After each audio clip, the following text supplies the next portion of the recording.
as they come in.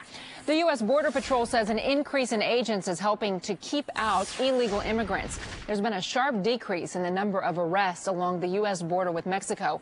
In fact, arrests have dropped by 27% in the past 2 months when compared to the same period a year ago. The decrease varies widely along the border. For instance, the San Diego sector is reporting just a 3% drop, but the Yuma, Arizona, and Del Rio, Texas sectors are each reporting a 63% drop in the numbers of arrests.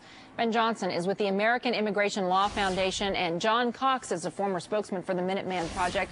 So, Ben, the officials say that they first noticed the drop this past summer, shortly after President Bush ordered National Guard troops to help out with the Border Patrol. Does that mean it's working?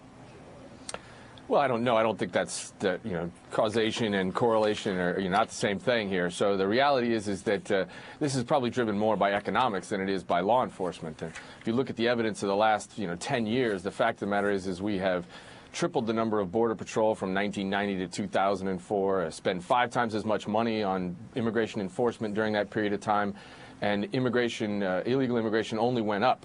So really what's, I think, driving this more is the jobless recovery. Now, that doesn't mean that immigration enforcement makes no difference. It just means that really these folks come for work. When you see the economy start to slow down, you see fewer people coming in. John, depending on how you read this decrease in the number of arrests, I suppose it could be seen as a good thing or a bad thing. How do you see it? Well, I see an increased emphasis around the country, Contessa. I am running for president of the United States. As a matter of fact, I've been doing that since March.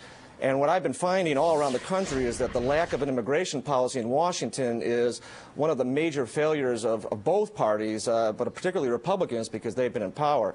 I agree it's an economic issue because you've got a bad economy in Mexico and you've got jobs being given to illegal people here in America. I think we've got to enforce the law, and I think that's what a failure has been in Washington. But the fact that you're seeing but John, the fact that you're seeing fewer arrests than along the border, does that mean fewer people are actually crossing, or does it mean fewer people are being arrested when they're crossing? Well, we've also had a step up in National Guard activity. We've also had a step up in the Minutemen who are out there, and I think that's partly the issue here, too. And I also think that this has become much more of a national issue. I think people are much more aware of the idea that we just got to address this problem. We've got this wage gap in America that we're talking about, and a large part of that is the fact that a lot of employers are trying to make money by hiring people at lower wages. I think it's been misstated a lot of times that people who are against illegal immigration are against immigration. I am very much pro-immigration, but I want legal immigration. I want people who will come here to become Americans, who will contribute to our country, who will keep their money invested here, and who will become part of our churches and our communities. And I think you're seeing more of an awareness of all Americans for that. Ben, let me ask you then, if you give if you give John his due and say, okay, we want immigrants to come here, we need them here, but we want them to come here legally, does that mean the immigration system needs to be reformed so that more people can come here legally? Yeah, I think you're exactly right, Contessa. If you want to have more legal immigration and less illegal immigration, you've got to give people legal options to come into the United States. Undocumented immigrants come into the United States for less skilled labor, and the legal avenues of immigration in the United States for less skilled labor are almost non-existent. So, immigration experts, national security experts, and economic experts are all saying the same thing. Yes, let's get smarter, let's have better, perhaps more enforcement, but let's also reform the legal channels of immigration so that we have a better connection between our immigration system and the economic realities that we have today.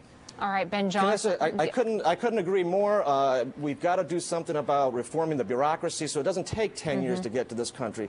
But at the same time, what we have to do is deal with the 12 million that are here already, and we've got to give recognition to the 6 million people around the world who have applied to come to this country legally and have waited years. Gentlemen, I know that we've just barely scratched the surface on this topic. I do appreciate your time. John Cox and Ben Johnson, thank you.